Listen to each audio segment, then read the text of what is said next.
Let's do it one more time. How's everybody doing this morning? Welcome to 1 Million Cups. My name is George Carlisle. I'm one of the organizers of 1 Million Cups. We actually have a team of 4. It's myself, Zuni, Mike Zuni, Nicholas Norfolk, and we are in love with our entrepreneurial community, and that's why we do this every week. How many of you have not been in 1 Million Cups before? And never been to 1 Million Cups? A lot of new people. That's awesome. So, for those of you who have not been, this is a weekly educational program where we have an entrepreneur come and tell, actually today we're going to have entrepreneurs, come and tell their story about what they're working on. So, what inspired them to do this? Why are they passionate about it? What's the problem they're solving? How are they doing that? Who is it for? And then getting into maybe what are some of the challenges that entrepreneur might face in a specific market, or just regular entrepreneurial things that you have to overcome. And then last but not least, these successes that we can celebrate with them in our community. And then we can really help champion. And one way that we actually champion all this stuff is while we're here, we want to engage on social media. So up here, we put up Twitter handles for both our presenters. We have our first presenter at the top, our second presenter at the bottom. So Zuni Learning Tree and we're on Text Us. So if you hear anything that's very inspirational, we want to make sure that you're capturing that. So capture it, tweet it out, take a picture, use one of CLR at 1 Million Cups. Sorry, I got that wrong. We're updating Zuni's account. And make sure to share that stuff, because what happens is we're actually part of this much bigger community. 1 Million Cups has over 70 locations across the country.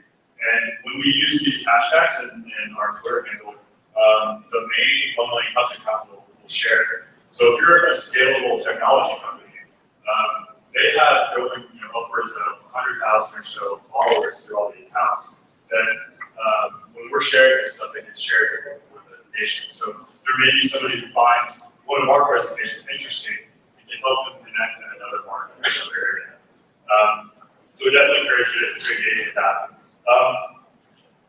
I'd like to give a quick shout out to all our awesome sponsors. We're actually Chamber of Commerce for supporting us from the get-go and helping us promote through their newsletters. We have the Venture Center that does all the programming in this space and helps us curate presenters, and also operationally set up each and every week the folks that are helping us with video conferencing out. So you can actually access this video on Google Hangouts. If you can't make it a week, it's really convenient to be able to pop up and see what's going on. Or if you have somebody that was able to make it, you can share it with them. So thank you, Venture Center, for helping us with that. Also, the Lara Tech Park, this whole space is actually a tech park, and they have co-working space over here.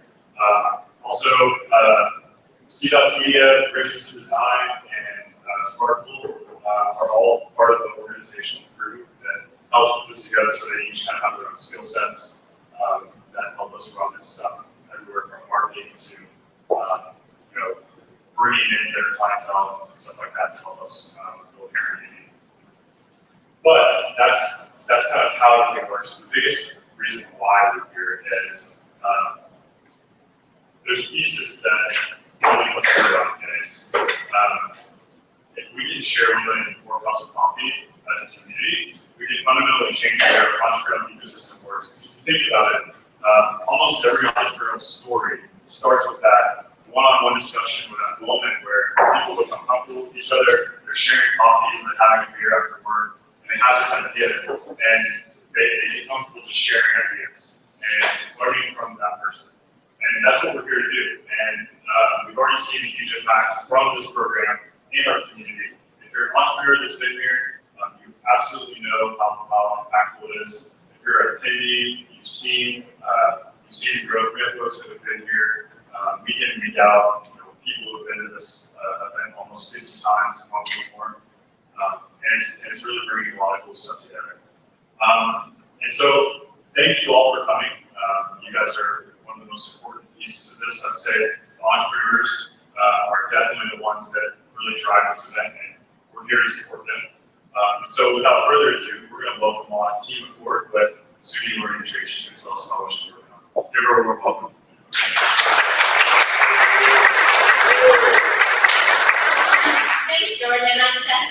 Venture Center. I went through the pre-flight program here as well, so those people are thinking about entrepreneuring and so forth, I really encourage them to connect here with the Venture Center and all they're doing in their pre-flight programs, because they really help to support you and encourage you to connect you with people who can really help you to grow to that next level versus just a great idea.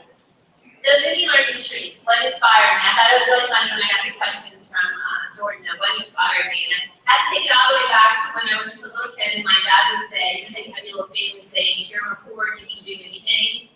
But be careful what you tell your little kids because they'll be crazy enough to think they can as they grow into adults. They'll take great leaps of faith and maybe otherwise they wouldn't have. So my dad was big on learning. He was all about that life is an amazing gift and that you can learn at every level and every quarter that life is one big learning activity. So that desire to learn moved me through many, many different fields in my life. I've had many careers, and I went into education in my 30s and became a teacher.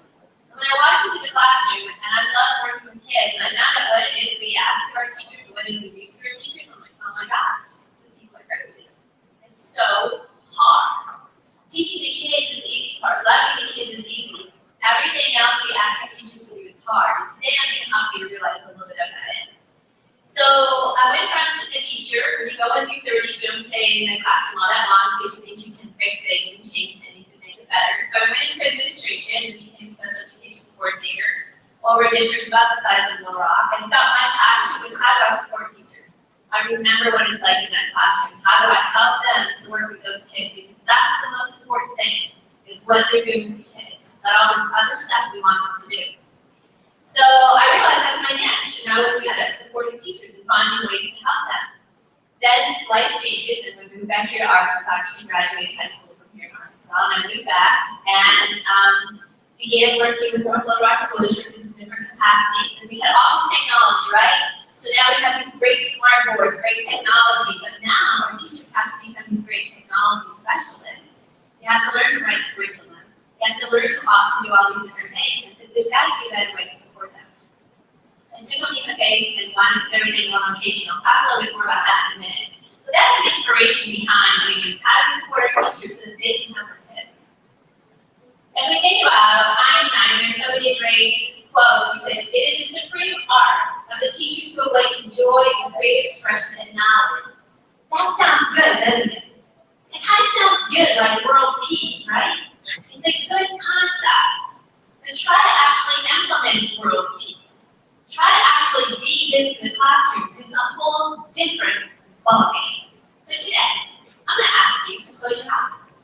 I really want you to close your eyes. And for a moment, you're going to pretend you are a teacher. You are a fourth grade teacher. You have spent your weekends and every night the last 2 weeks preparing your classroom. You have put up cute little posters. You have set it up so kids will come in and feel like, oh my gosh, this is a great place. So feel what that feels like. You spent all your weekends, and you didn't get paid for that. That was your volunteer time. And so now you're going to have these 25, 28, maybe 32 little kids coming into your classroom. And the bell rings and here they come. 5 of them don't speak English. Of those 5, 3 of them are Hispanic and speak Spanish, 1 speaks Russian, and 1 speaks Tamil. And then you're going to have another 5 who, even though you're teaching 4th grade, they're at the 2nd grade level in math. And another 5 that are at the 1st grade level in reading.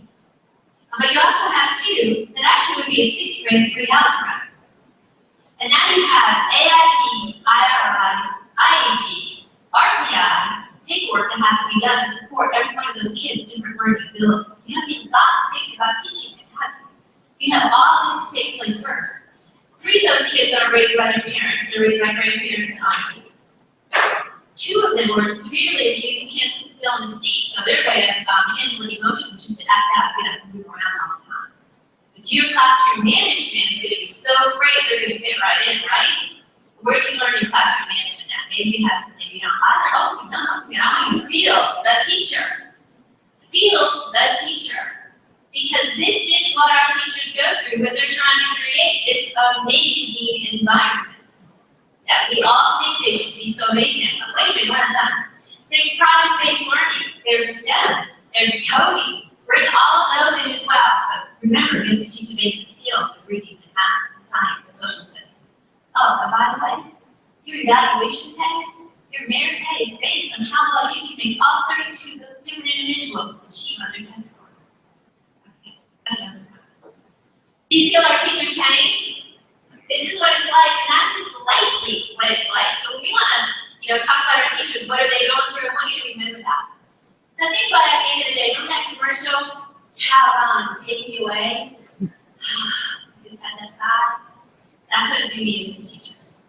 Zuni brings that sigh of relief because to meet all of those different things, Zuni provides something different for the majority of those things the teacher has to face. So if they're a fourth grade teacher, they need second grade resources to find them easily for math, reading, science, social studies.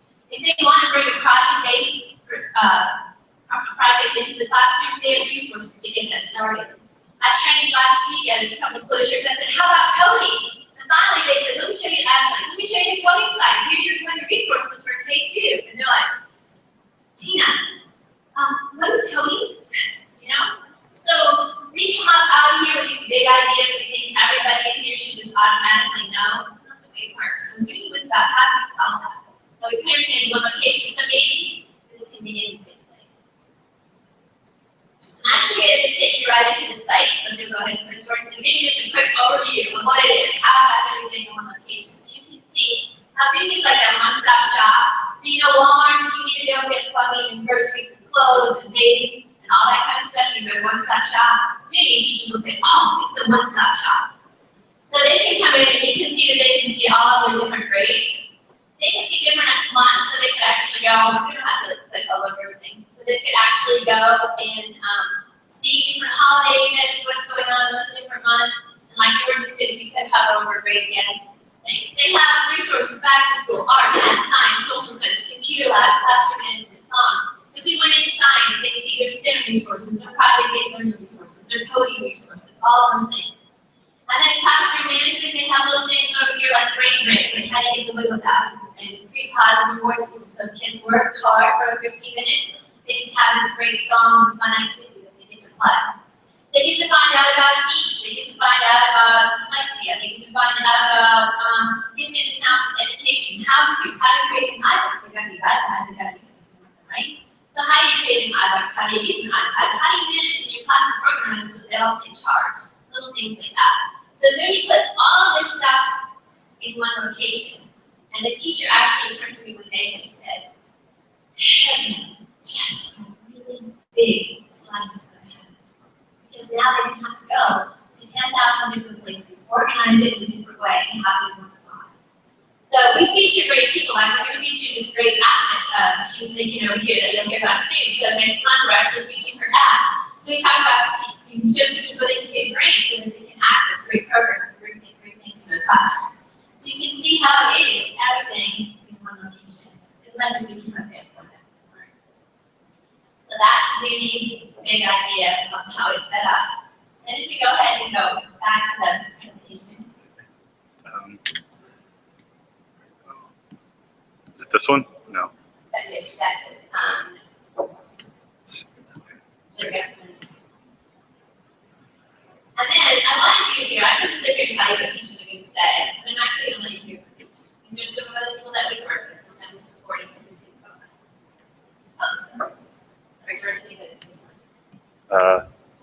There we go. I think it's good. This? Yes, Not working. Oh. I did it at home.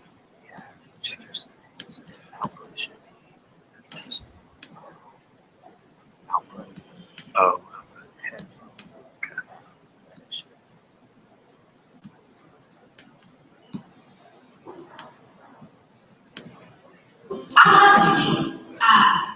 I really do. I think that it just makes someone who's Zuni has the lifesaver degree. We absolutely love it. If I walk into a classroom with this kind of tool, I would set this world on fire. We're a 21st century school district, and I think Zuni's part of that. It's brought our teachers in our district together in the technology world. Technology-wise, gives you all the kinds of iPads, gives you laptops, gives you smart board lessons already. Very fingertips. Zuni has definitely turned us on as far as technology is concerned. technology, you found them going to Zuni. All I have to do is go to Zuni, click on 7th grade math, find the standard, and then there are several options there. There are lessons, there are games, there are smartboard lessons, all types of different things that we actually can use, and it makes lesson planning so much quicker and easier. It's been very helpful with curriculum in terms of the math and students, the teachers that are responsible for it. They don't have to go to the district webpage and try to find them, they don't have to go anywhere else, it's all right there. I teach 3rd grade math, so I use Zuni to find my lessons. I use the vocabulary on there and the math tools, the videos. It really, really has made Common Core a little easier to understand because now we can kind of look at the lesson and kind of see what it is exactly that we're to do. It addresses Common Core because it does provide you with a plethora of real-world experiences and project-based learning exercises that you can do. It's easy for me to find things. There are already things that another teacher has already looked at, so I can trust that it is something that's good. It kind of weeds out all of the things that don't work and all of the ones that do work for us. It helps me with the differentiation of instruction. You know, we can't anymore say, well, we've got to do just one thing, and so one size fits all in the classroom. What Zuni is doing for us is making sure that we differentiate the instruction for each individual student and it's a click away. 3rd grade, I can click on 1st grade and 7th grade and go to lower speed for the students. Or upper grade for the students that need more challenging activities. They're curious learners, and they want to use this stuff, and it's amazing how we can start moves on that thing over and explore. We've done STAR testing this year, and we've made great gains. I have to believe that Zuni as a resource has helped and been beneficial in that. My math scores on our STAR test, every one of my students grew at least a year, and some of them grew a year and a half to 2 years, just from using those standards that we're on. My children were in classroom for lab for so anything they did in the classroom could be done in other areas, and that was very helpful. It saves me so much time, and time is something that as a teacher there's just not.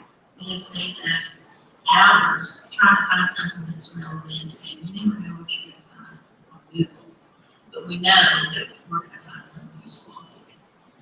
The brain breaks, love those. My children absolutely, they benefit every day to do brain breaks.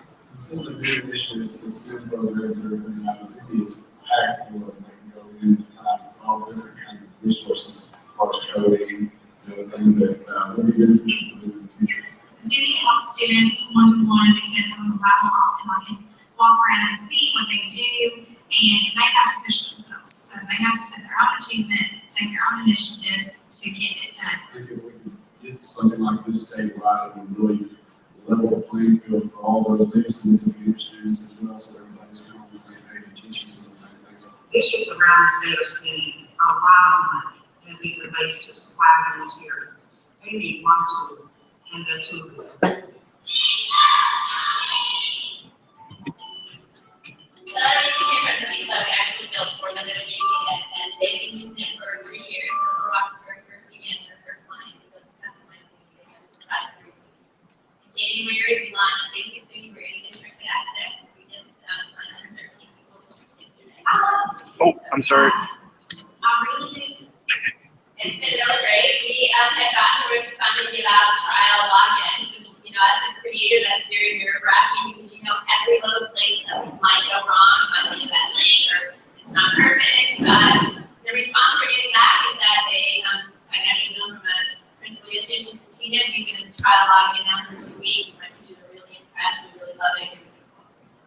So it's been really good that we've been able to bring that and just started that in January. Our goal is to bring it across to every group teacher we can. Every teacher should have the weekend back. And we can even talk about what we can do for parents at home as well here with you, what we can do. And I think it's a game changer for our community. I think it's an informer and a disseminator of information like nothing else.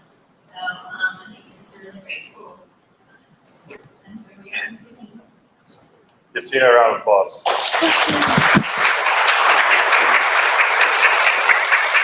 right, we're going to run through a few questions real quick. So if anybody has anything they'd like to ask Tina, so you want to start? I didn't get one. Sorry. Sorry, really quick something. Say your name and ask the question.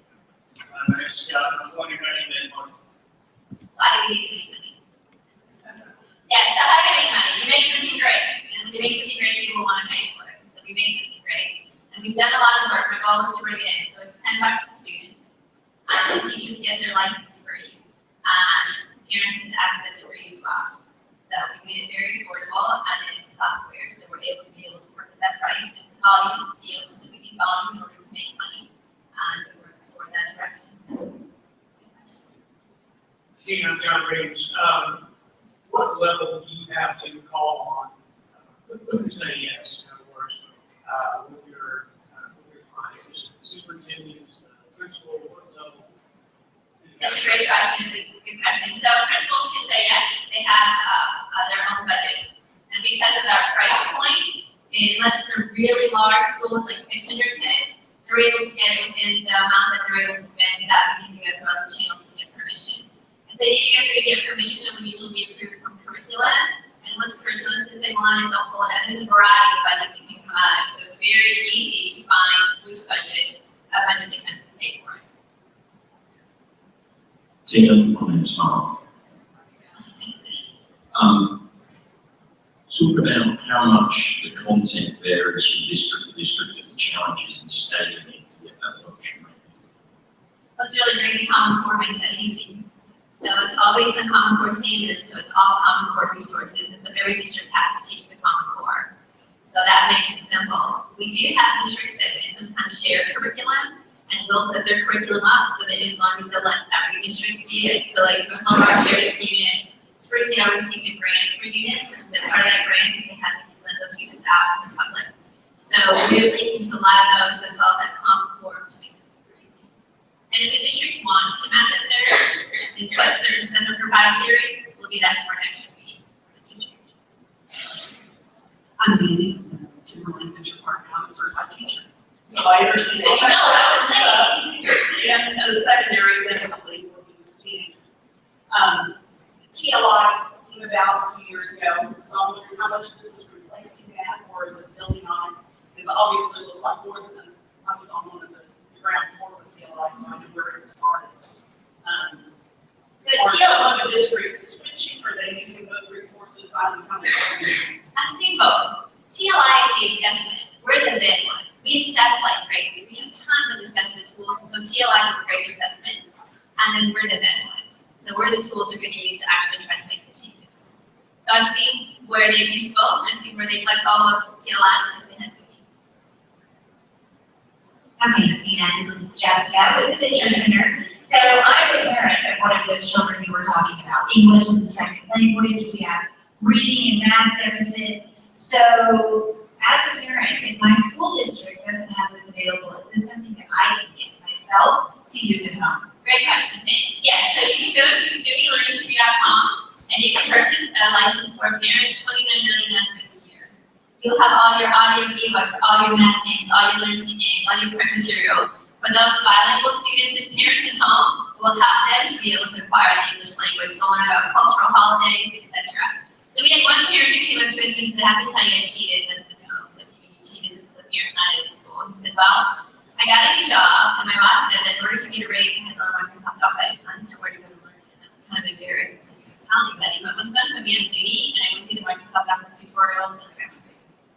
So the impact we can have to the community is pretty huge, and parents love it because they learn about a lot of great things that would otherwise not know about: coding resources, STEM resources, computer skills, keyboard shortcuts, just all that kind of stuff. Teachers can also purchase, I forgot to say, a license online for $49.99 for the year. So that's ZuniLearningTree.com. If you know any teachers, parents, please feel free to go get a license. David Turner. My question's not quite as hard hitting, but where she is. That question, I really have a really cool story. I was sitting at my teacher's table, and I love things that make people smile with sound. So sounds like E will generally make you smile. So I was trying to put letters together with E, and Zuni came up, and I was like, I was kind of the alphabet, and I'm like, oh, Zuni. Like, I wonder if there's confused out there, So I Googled Zuni, and it's a tribe in Arizona, New Mexico. And I love them because the power between male and female was equal. They were very positive, peaceful communities. I thought this is great. And then learning tree is because we are a tree, and the trees now represent different things for different people. It can be shelter, it can knowledge before everybody has it. So we're something different for everyone is different. But we're constantly growing and changing, and our trees are constantly growing and changing. So let's say to you in the schools, you're planting your Zuni learning tree, and we're going to watch it grow, and we're going to watch your students grow, and your teachers grow, and your parents grow, and your community grow through this tool and this resource that you have. We actually give away little trees and have a little band that you're Zuni learning tree planted in your classroom. Thank you, nice seeing you. And that's an awesome story. $10 seems pretty cheap. For the value of this. And you talk about how you came up with the decision to make it so cheap, strategically why that price. Yes, my goal was always to make it to where price was not a barrier, because we're continually getting budget cuts. We continually get that sort of thing going on in school, it's a challenge to the budgets. And I wanted different levels to be able to purchase it without needing to go through a lot of channels. So it was a process, because when we first started, we were custom. We were 9,000 in school to do 2 subject areas. And then we became into where we were 5,000 in school. Until we continued to engineer to the point where we could bring it down to that $10 a student, so that it's really, price is not a barrier. And we can still make profit, and we were for us to grow and continue to make them a great product. We have to be able to bring in that revenue to sustain our growth as well. And we will be able to do that on a quality basis. So yeah, it was quite a process actually to get there. When we first started, I'm like, well, maybe there's nothing out there like it to figure out how to charge, and so they do that in a thumb method here, there. And I had worked with some technology software and other companies, so I had an idea of what they were charging for software. Got time for one more question after. Yeah, I'm Paul Gower, and I was just curious, what competition is there in your space? Like, things that come to my mind are some free offerings, like Khan Academy, obviously it's not as geared towards specifically like stuff you have, but how do you compete with that? How is that something people can use as well? And do you have links or references to that? Because I know they have a lot of great material there too, you got these specific names and stuff you have. Perfect question. Yes, we link to Khan Academy, Learn Zillion. That's the thing. We link to all of these sites, these common sites, so teachers don't have to go to 20 different sites. They don't go to Smart Exchange, they don't go to Teachers Pay Teachers, Khan Academy, Learn Zillion. We put all of this in one location. And we put it where they get it when they need it. So if they're working on place value decimal and they're working on that standard, they'll find the Khan Academy videos for just that standard in that location. They'll find the Learn Zillion videos. We educate teachers. I'll say, how many of you are familiar with Learn Zillion? And there still aren't a lot. I'll say that's 200 teachers around the nation that collaborate to create Common Core lessons. And think how empowering that would be to share that video with a parent who doesn't understand Common Core. And so one of the things you didn't go with showing you here, you actually can create a course for your students. And you can say the first 9 weeks we're working on these skills. Here are the games to match that. Here's the print material to match that. Watch these videos right here. Parents log in and go, oh, that's what they're working on this 9 weeks. 20 minutes on Zuni, we're going to play these games, and we're going to practice our typing skills and everything. Now you can target instruction outside the classroom, in your computer lab, in your intervention, at home, the different places, and it matches what the teacher is teaching. And the teacher is the one who makes sure that they put the right resources. So it makes it super easy to differentiate. So those kids can work on those gap skills and still be addressing content level skills, grade level skills as well. Thanks, Chris.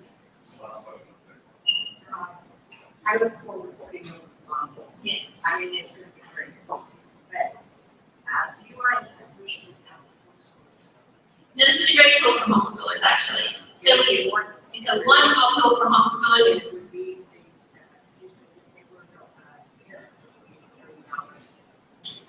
Yeah, so I suggested they get the teacher one, actually, but they did the 49. Can you repeat the question out? Okay, great. So it's going to be pushed out to homeschool.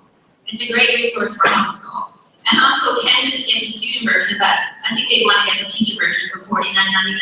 And then they have all the teacher resources. And then they can decide if they want to pick up one for their child. And then they'll have those 2 resources to be able to have them in their own while they have their teacher one as well. Great resources. We have a team, a lady in Northwest Arkansas, and she's putting together a pilot group of homeschool teachers to show, homeschool parents to show them how to be able to use it in the different ways.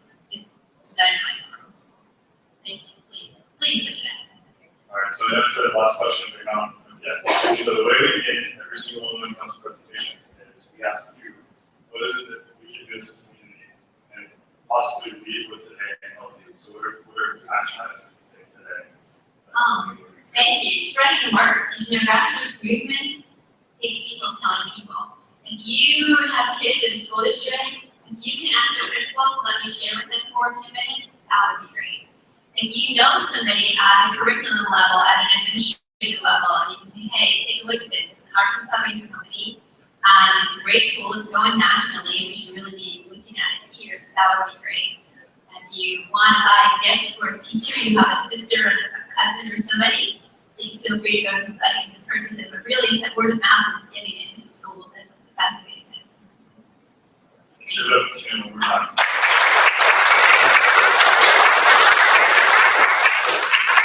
All right, so if you're a $1 million veteran, you actually may have seen us have 2 presenters in one day about a year ago. And we're gonna maybe start doing that more frequently now. So this week we're actually gonna have our second presenter, it's gonna be Laura Tech. We're gonna take a minute to set up real quick, so if you do need coffee, go get a refill, and we're gonna be kicking off. I probably won't wait for you, so just jump right in, and so be back shortly.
Little Rock Tech Fest is one of my favorite things that happens in Little Rock, and they were this group that's behind this.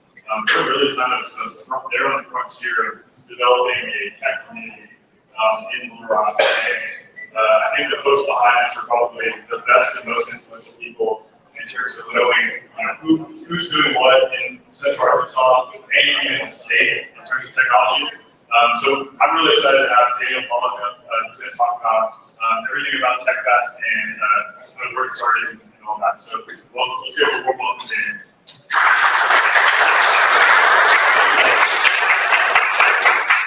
My name is Daniel Pollock. I've been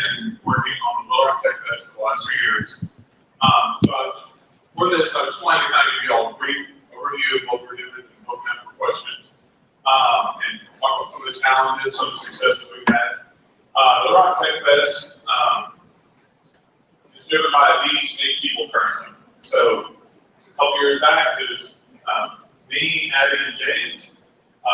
Last couple of years, we've added on 5 more people, and actually Abby Paul are here today.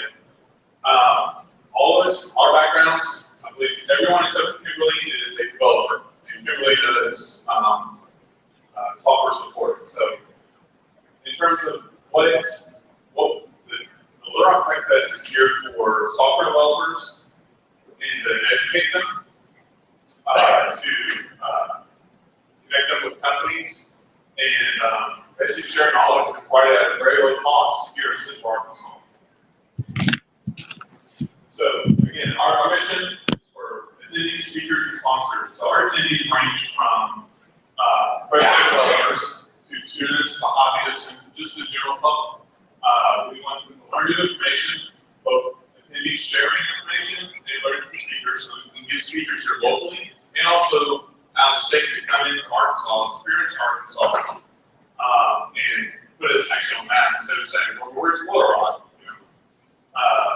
Meet great people and build networks. Allow our sponsors, local companies to come and get to interact with a direct crowd of people that would be interested in their business, also working for them too. Give you a quick overview of our history. The Little Rock Tech Fest actually started, I think, roughly back about 2008. And it was primarily Microsoft-based focus. Since 2013, we've actually kind of rebranded and opened it up to all technologies. So in 2013, we had it at UALR, we had 225 people show up. And at the time, we had a very small budget of only $2,000. And we had 20 sessions. So the way the conference works is it's a one-day conference right now, and we have separate tracks, and each track we have multiple sessions, and the sessions are roughly about an hour long. So 2013 we had 20 sessions, 20 speakers, 20 topics. And then the next year we changed locations. We had it at the State House Convention Center, and we had a 30% bump in attendees of 350 people. The number of sponsors also picked up, and we also were able to raise 5 times what we did the year before. And we also had 25 speakers, which we were really stoked about. This year, the conference is going to be 2 months from now, October 16th, on Friday, and we are expecting over 500 plus employees. We'll actually probably have to cap attendance because the amount of physical space we have will actually run out. But we're on track right now to raise $20,000 for them. I like to say that the conference is not free, but the tickets are on us. So for me, what that means is that it takes a lot of work and a lot of money, and we're trying to keep this free. So we heavily rely on sponsors. We've also expanded the event to include a lunch and post-event networking party. And we actually have a date set for next year, October 20th and 21st. So next year we're going to have a 2-day conference, and we're wanting over 800 people to show up for that.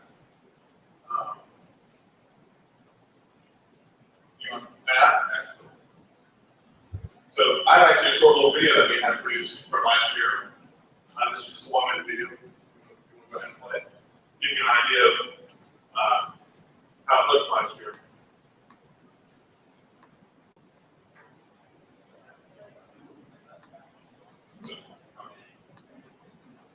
How do we get out of this?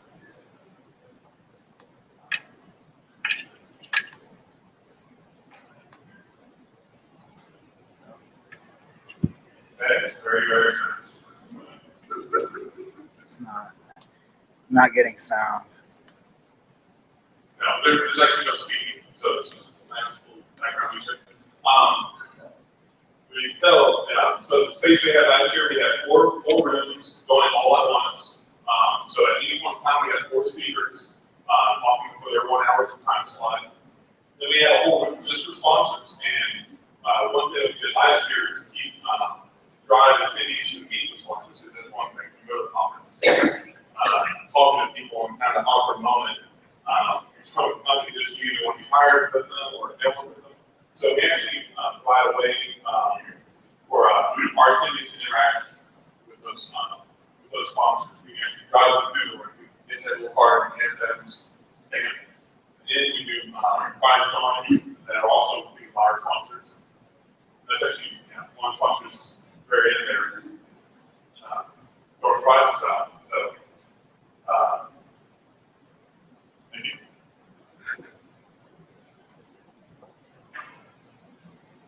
So I've already kind of covered this, what the 2015 format is. So we started sessions. First session will actually be at 8:30 this morning. We actually plan to have the governor speak for about 30 minutes. That's actually one exciting thing that we're talking about the Tech Fest is much like Zuni Tree, carrying down towards K-12. We're here for the market after. Right. We're wanting fresh developers, anyone that wants to learn more about technology in general, come and learn. And we're actually very excited about the governor speaking because this initiative for having computer science being taught in high schools. So after that session, that's when we start doing our 1-hour sessions. So we'll have 3 in the morning, lunch, 3 in the afternoon, and then after we'll have a networking party actually here at the convention center. So ways that you can help. I like to quote, the grass is greener where you water it. So ways you can help. Sponsor if we need money. Be a speaker. We need developers to speak about their experience working at their company or a particular technology that they're interested in. Being an attendee, that's also very important. And then also, of course, tell others. Share on Facebook, share on Twitter. And the last, stop being thankful for Mississippi. What I mean by that, so I was born and raised in Arkansas, and the common thing here is, well, thank God for Mississippi, otherwise Arkansas would be dead lines. Well, I think this is crap. We have a lot of tech companies here that need developers. We need to stop saying, well, we don't need to stop the services, but the idea that, well, only the conferences, the great conferences are in California, Texas, and Washington. So, we spend, I've been sitting on conferences before where they spend $2,000 to send me to California, and I wine and dine at the conference, go to a few sessions, and come back, and probably not too much wiser. But companies are willing to do that and budget for that, but they have a problem to spend that here in Arkansas. So that's actually probably one of the biggest challenges that we have to face is with our conference is actually breaking that mentality. We have speakers coming out from Twitter, Microsoft, Midnight, Braintree, Thoughtworks this year. We're bringing them here. And literally, for most of these companies, we can walk right down the street. We also actually picked the day of the conference very carefully. Our conference is on Friday to encourage companies to send their employees. This is not, I guess, free as a beer, not free as a cheap. So our conference, like I said, the value that we're providing, to me, in my mind, is very valuable to companies here in Florida. They're able to, for free, and very cheaply, send your employees and 4 or 5 year developers instead of having to sit and budget and trying to figure out which employees you're going to send and fly out to the West Coast. So that's my little spiel about that. Speaker opportunities, kind of recap here. We need developers, professionals, entrepreneurs. Talk about what you do on your day-to-day job. Also, on our website, you can actually go to floridaarchitects.com, go to /speakers, you can just submit your photos, submit a topic abstract, and we'll review it. See if it's the door conference schedule. Sponsorships, we actually do have predefined benchmarks. You can become a sponsor for as little as $500, and also for as little as $5,000, which I encourage you. If you're spending that much to send 10 of your employees to a conference out of state. And that's what this same chart is also on our website. Of course, also me and other 7 people this year that are working on this, we have jobs for all developers, and we do this on our own time. So we're always looking for volunteers, especially the day of the conference. This is general distance. Questions? That's all I've got. So, oh, actually, one announcement, we actually have opened up registration. So if you go to RockTechList.com, you can actually go to the on the webpage, click register, and get your ticket. Questions, anyone?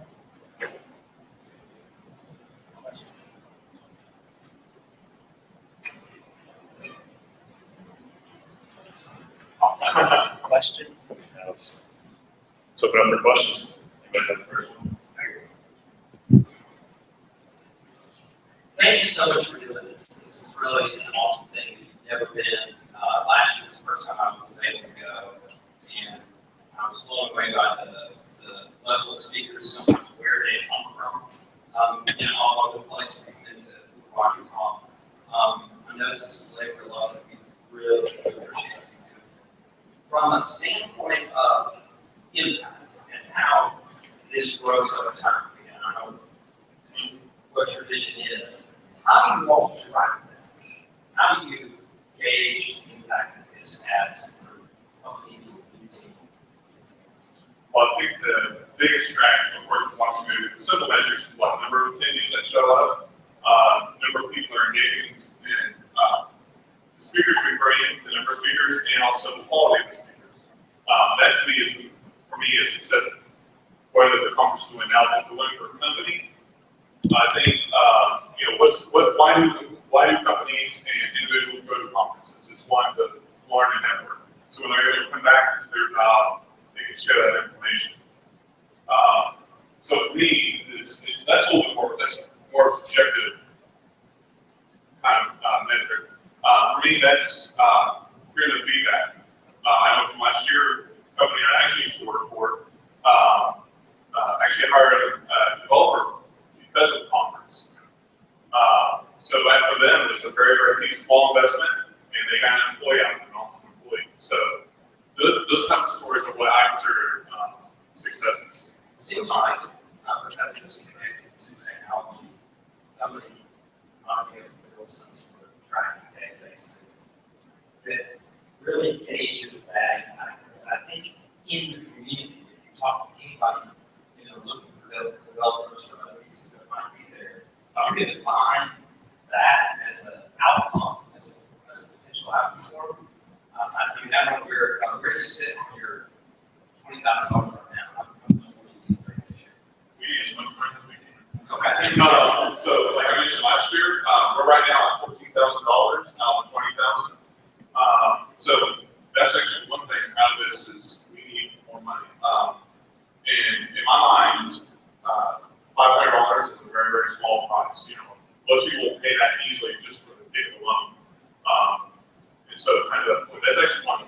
It's interesting trying to change people's mentality about that. It's like I mentioned, sprees and beer not as cheap. In other words, we're providing good quality content, good beer, not the cheap stuff,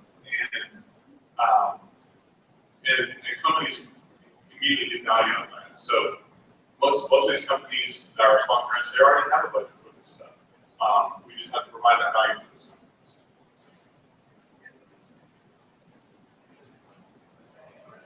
So what kind of topics do you cover? Is it strictly development, or is it any other kind of?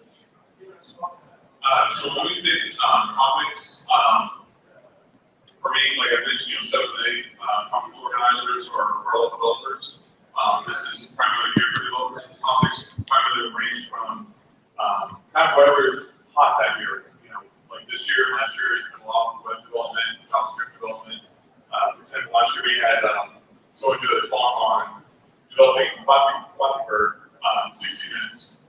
So that, when you go there, most of the sessions that we try to pick are going to be geared towards developers. And if you're not a developer, I think there's actually a lot of value there.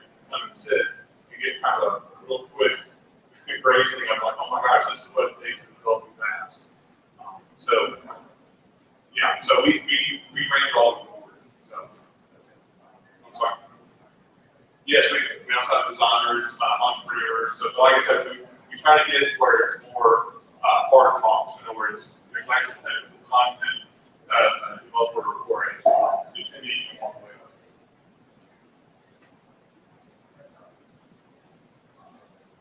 I think that's probably enough time. We're bumping right up to the end of the hour. And thank you so much for doing this again. This is an awesome opportunity. I think everybody in here should really tweet out now that tickets are available. Things open. Let's start filling it up and work with sponsors. Yes. So does the Venture Center have any announcements or anything?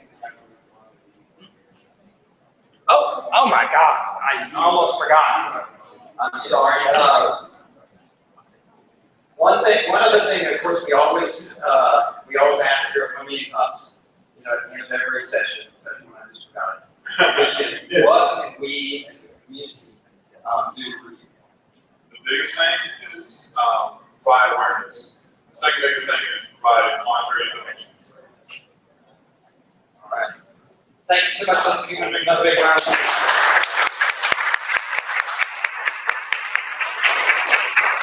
one quick announcement from the Venture Center, kind of piggybacking on this. The following day, we will be hosting a joint hackathon here at the Venture Center. So go to TechFest and then join us, I believe it's Saturday, all day long for the joint hackathon. And we'll be sending out more information on that. And does anybody have any community things coming up they'd like to announce? Any community events? This really is a community event. I do want to let everybody know that you can say for analysis and passport system. I encourage you to go to Kansas City. One thing that has been real big to us, we just found out we have succeeded with. Conference has a wonderful class that takes on Saturdays throughout the year. And you can win a scholarship with this. And that scholarship includes those in your company. So all kids that are in all of those will be taking South Africa. And it works not only with business in general, but it works with your specific business to help them. I encourage any of you that have a chance, go and investigate Kansas City. I will say now they're running really tight shit in about 6 minutes, believe me. And they have real big questions, and the audience doesn't take care of it. They're set that it's really top notch, but it's worth it for the added benefits that people give you. I really encourage those of you that are presented to seriously consider this and check out that scholarship.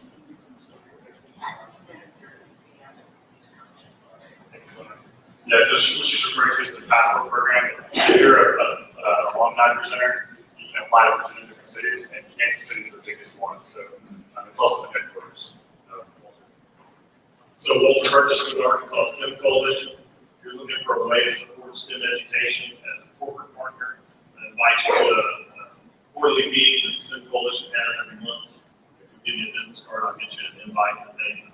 It's a good way for companies to plug into the educational system. And we've got big companies like Molex, just so out in the shed, AT&T, Verizon, engaged in that. Thank you. All right, if that's all the events for this week, y'all enjoy your Wednesday. It's co-working Wednesday, is that correct? So stick around, grab some space, work for the day, and free coffee. And coming next week, we have Luke Urban scheduled to present. We've got a new app that's launching. You know, Luke, he's not the only iOS developers that's focused solely on iOS development in the state. So we're looking forward to hearing what he has. They don't come in and see you next week.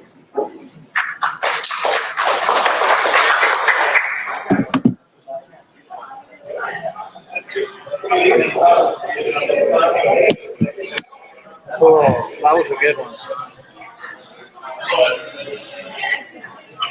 So, Steve, hey, what's going on?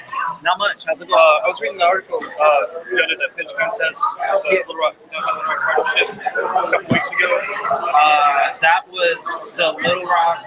That was their board meeting. Yeah, so we had like I think it was a panel. I was reading about one of the businesses, the broadband coalition, that was bring the gigabit in. Yeah. They have a building already on board with that. This building, MacArthur Commons. They're actually here today setting Yeah, up stuff. It's Lou Yeah, McAllister. my family owns the Lafayette building. It's like a 10-story building. Yeah, yeah. I looked in okay. Where the downtown Little Rock partnership is.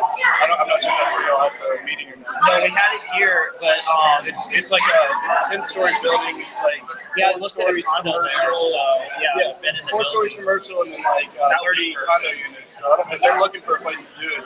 Yeah, I think it'd be good for the occupancy for the building. Yeah, that's what MacArthur, he talked with Jimmy Red, got it put in there, and they just provided free, because it's so cheap, they provided free to their tenants. But, yeah, do you know Lou McAllister? Have you met him? Okay, he's our entrepreneur in residence. He was walking around here. Let me see if he's in the building. He may be up on the roof, but I want to introduce you for sure, and I'll connect you with him, because I know they're looking for those early adopters, and it's just, but yeah, that's, Yeah, just give us. oh, there he is. Yeah, it's good to meet you.